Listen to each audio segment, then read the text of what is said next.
I'm filming this after the fact. To give you the short version, the shunt in these things here is 40 milliohms. This is a 3 amp version, 40 milliohms shunt. And if you put over voltage on the voltmeter, it goes up to 35.00 volts. I mean, specification says 33 volts. And then at 35.01 volts, it shows dash, dash, dash. And let's dive into it. I will mention at the beginning, I will do a video without cuts, and didn't work out that way. Anyway, enjoy the ride. Hi, just a little experiment in videography and electronics, of course. This will be a single shot video, and I want to measure the resistance of that shunt here without a milliohmmeter. I know it's below 100 milliohms, so let's first somehow get that thing here running with my trusty pseudo electronic load, and then measure at a given current the voltage drop across it.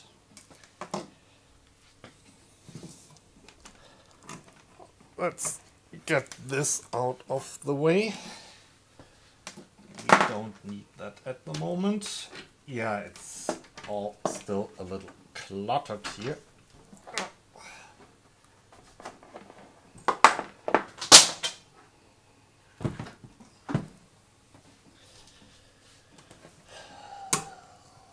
So,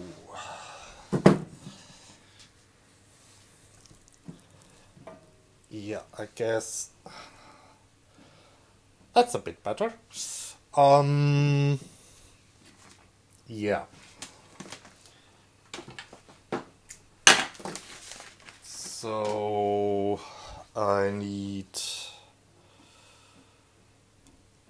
let's start with the red cable.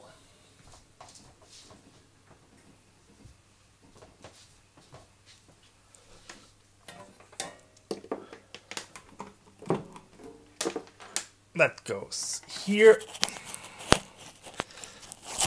So here is plus, and my instrument, if I can find it here, has a red and a yellow line, which are voltage sense and supply voltage. So, and we use one source for both. Yeah, and these are the focus problems you run into when you are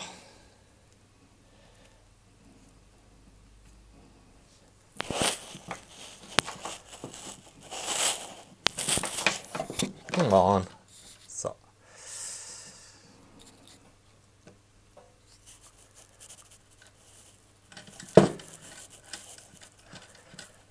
okay.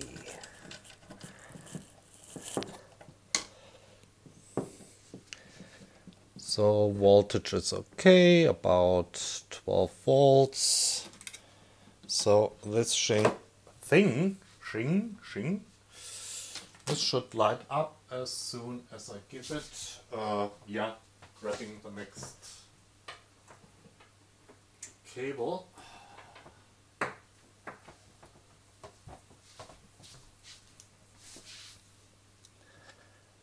If I give it ground.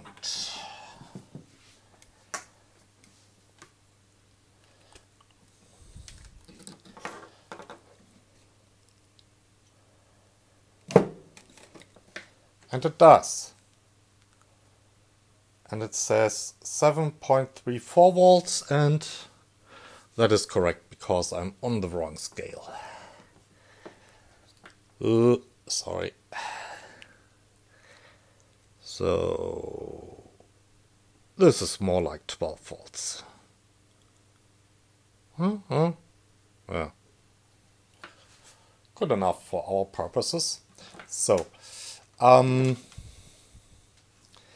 amps.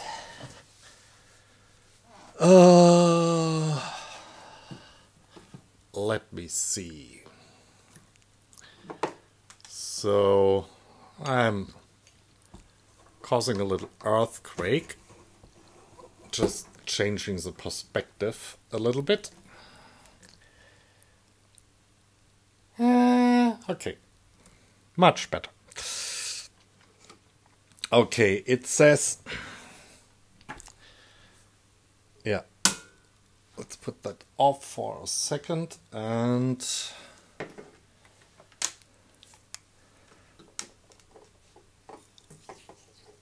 give us a little bit more wiggle room here.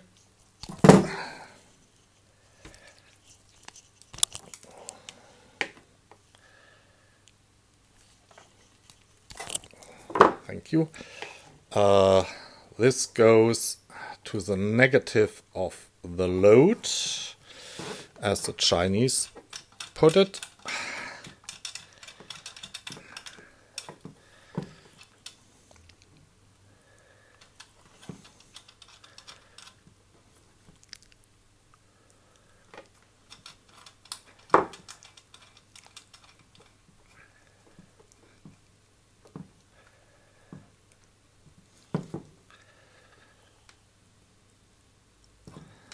And this goes to the positive of the load.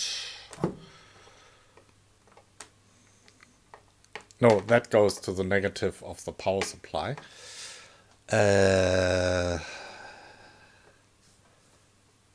Oh. Everything I ever needed is already here.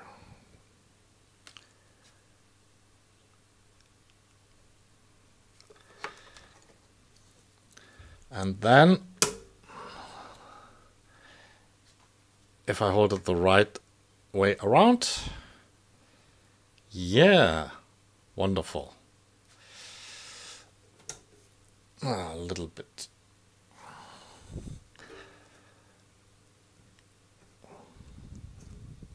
So, can I get with a single lamp? No. Single lamp doesn't do it unless, yeah. Let's take 2 lamps and we're all ready. So, 1 amp. And now I just have to measure the voltage drop across the shunt thingies here. We're still at 1 amp? Yeah, about-ish.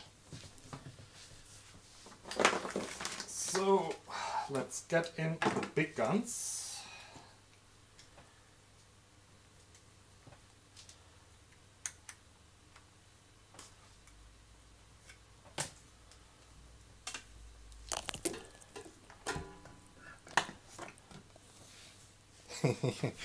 Yeah,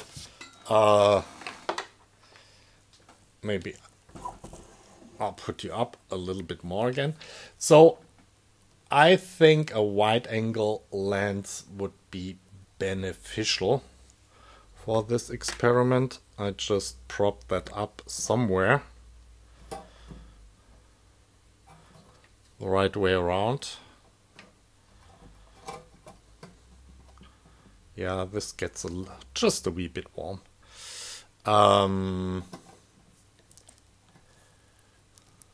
It's not that easy.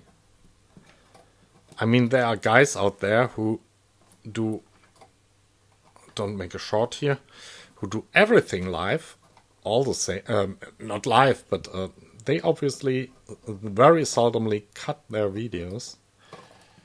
Okay, this is getting ridiculous here.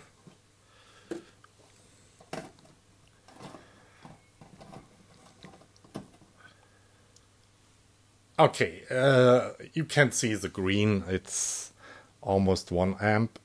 I can turn that down a little bit more. Yeah! At least the instrument says 1 amp, and we are here in the millivolt range. And we do a Kelvin connection. At least on that side, yeah. That should be a Kelvin connection. This one is not so much a Kelvin connection. So at 1 amp I have about 40 millivolts across that little shunt here. That one. That's, yeah, I can do a live zoom. That one here. And that means I have exactly 40 milliohms here, which is a bit much for what I wanna do with it. But yeah, got a bigger project coming up, or maybe I do a small project, so I needed to know what the resistance of that shunt is. That's all. Bye. Yeah, I know I said one take, no cuts, but I forgot something. I want to see what these thingies do if you give them more than 33 volts. So, yeah, let's get this out of the way. And we don't need that. Obviously, we need a ground connection to our power.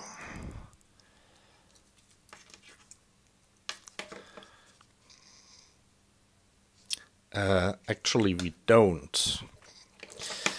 I can get 33 volts out of here, so yeah, we need to step it up a little bit using some batteries.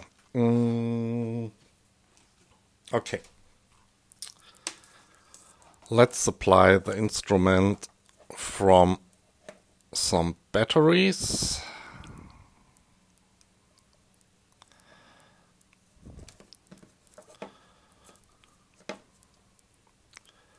Without shorting. Ooh. That hanging on? Yeah, no, that's not hanging on.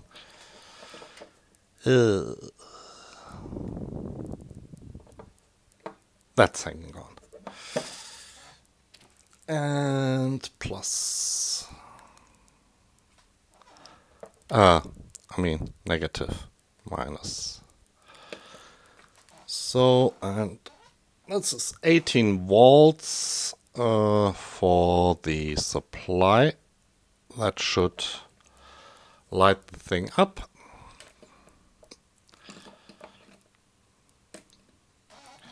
Wonderful. And now we need a little more here at the input. Wait, I get you down again. Hold on tight. Yeah, much better view.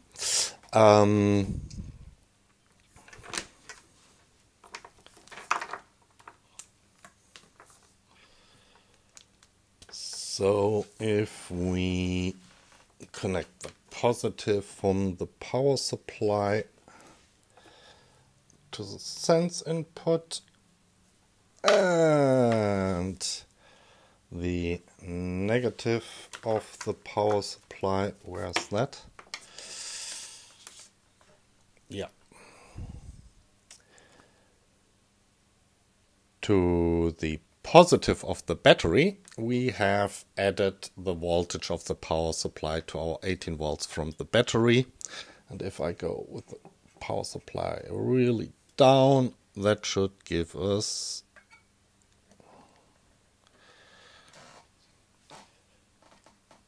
18 something volts. Wonderful. And now we go up to 33. which that instrument should do without any problems. And the interesting question is here, what happens beyond 33? It displays a higher voltage. I mean, if I destroy it, then it's just gone. I ordered 3 of them.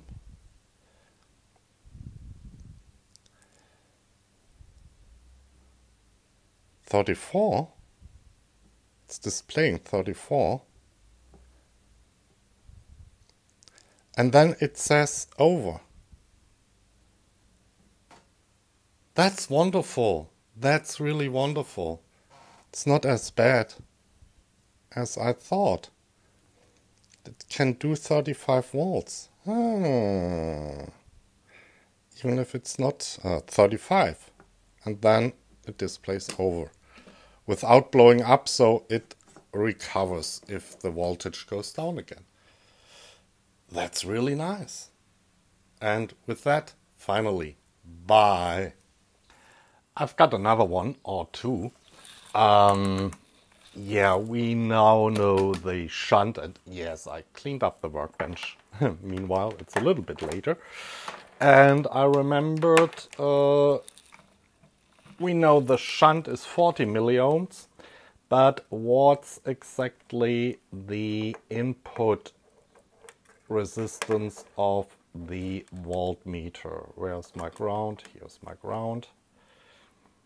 And that is seconds away. About-ish.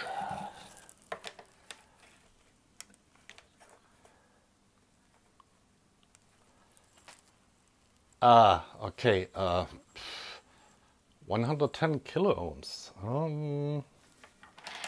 That's not so great, is it? And then I wanted number 2, measure the power consumption, or the input current at least. So give it some voltage here.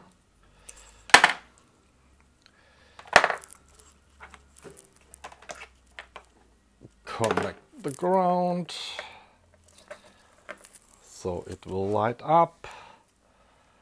Oh, did you see that? So if it's powered, the input impedance goes up. I don't think so. Wait a second.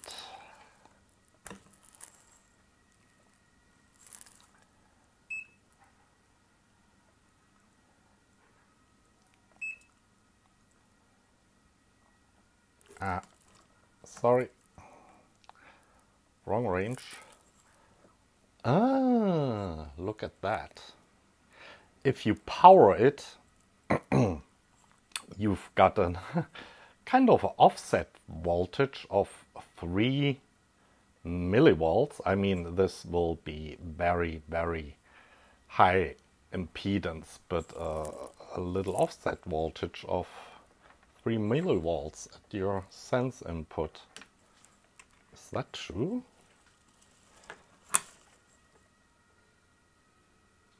Yeah, obviously. That's true. Interesting.